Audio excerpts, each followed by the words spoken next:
Praying for Georgia. This Orthodox church in Moscow is in the heart of the city's Georgian community. Most of the people worshipping here are linked to the conflict through loved ones in their homeland. But Lali Gugulashvili was still in Georgia when the fighting broke out. She reluctantly fled to the country that was fighting her own. I did not want to come here, but my husband picked me up and carried me, she says. I wanted to die there.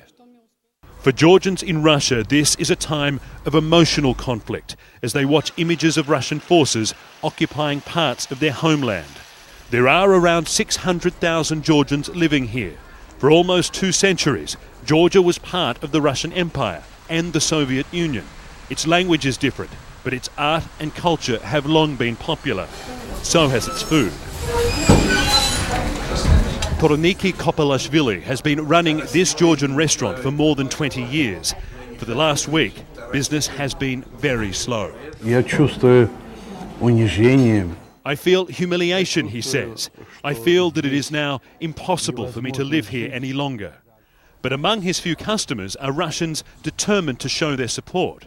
We have to separate all these crazy political and military events from our friendship and our good relations with Georgians. We love them. Georgians are excellent people.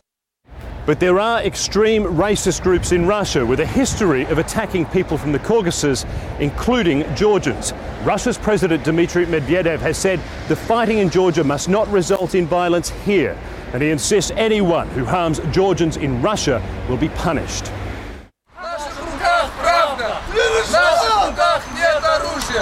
In Russia, there is anger against Georgia, but it's directed at the government.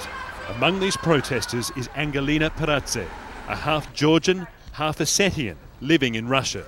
When the war began, my heart was broken into 2 parts. It is a feeling shared by the many people who call Russia home, but call themselves Georgian. Phil Black, CNN, Moscow.